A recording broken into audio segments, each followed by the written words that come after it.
یہ سوال تھا کہ کیا قرآن خوانی کے اندر جو لوگوں کو بلایا جاتا ہے ان کو بطور اجرت مٹھائی دینا، کھانا پینا، کھلانا پلانا یہ صحیح ہے؟ تو اس کے لیے بطور تمہید میں عرض کر رہا تھا کہ علماء متقدمین نے طاعات پر اجرت کو حرام قرار دیا تھا،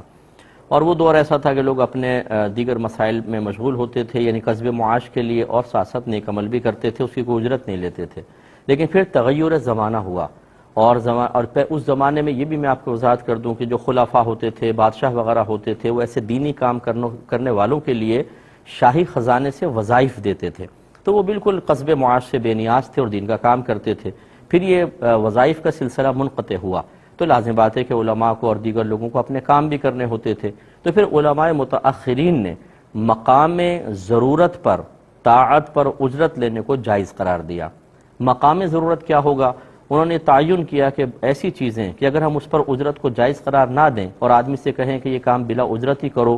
اور وہ بیچارہ نہ کر سکے کیونکہ قصب معاش کے لیے بھی اس کو جانا ہے، تو پھر دین کا بہت زیادہ نقصان ہوگا، دین کی ترقی رک جائے گی، ضیاء دین ہوگا، یعنی دین تباہ ہو جائے گا۔ ان مقامات پر اجازت دے دی کہ بقدر ضرورت آپ اجرت لے سکتے ہیں۔ اس میں امامت بھی ہے، مؤذنی ہے، مسجد کے خادم وغیرہ کی، بچوں کے تعلیم قرآن پر، جس طرح لوگوں کو علم دین سکھانا، فقہ سکھانا۔ اسی طریقے سے اگر کوئی واقع ایسے بیانات کرے کہ جس میں وہ لوگوں کو مسائل سکھا رہا ہے اصلاح، اس کی بھی وہ اجرت لے سکتا ہے اپنے وقت کے لحاظ سے، ان کی اجازت دی۔ اور جہاں ضرورت نہیں ہے وہاں پر وہ پہلے والے حکم کو باقی رکھا۔ تو اب اگر جو کوئی تلاوت قرآن جو ہے یہ کوئی ضروریات دین میں نہیں آتی، اگر آپ اپنے مردوں کے لیے کہ ایصال ثواب کے لیے بالکل کوئی قرآن وغیرہ نہ پڑھوائیں، تب بھی کوئی دین کا تو حرج نہیں ہے۔ اس لیے یاد رکھیں کہ تعلیم اس پہ مطلب تلاوت قرآن، تعلیم قرآن ایک الگ چیز ہے، قاری صاحب، حافظ صاحب بچوں کو پڑھا رہے ہیں، بچوں کو، یہ ایک الگ چیز ہے، یہ ضرورت میں ہے، لیکن یہ ضرورت میں نہیں،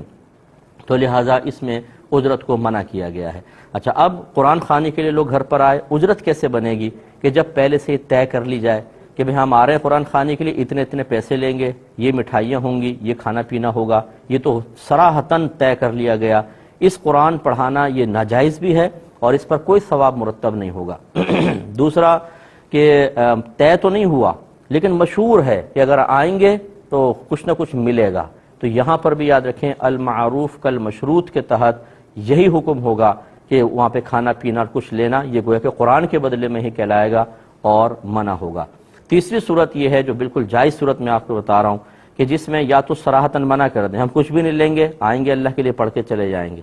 آئے اور پڑھے اور جاتے ہوئے ان سے پہلے میزبان نے کچھ اپنی طرف سے دے دیا، طیب اور حلال ہے۔ یا پھر وقت کا اجارہ کر لیں۔ وقت کے اجارے کا مطلب یہ ہے کہ ہم 2 گھنٹے آپ کے پاس آئیں گے اور اس 2 گھنٹے کے اتنے پیسے لیں گے، اس میں آپ ہم سے کوئی بھی کام کروا لیں۔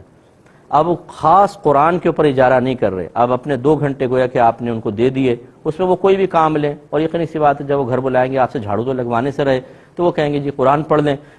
تو اب آپ کے لیے اس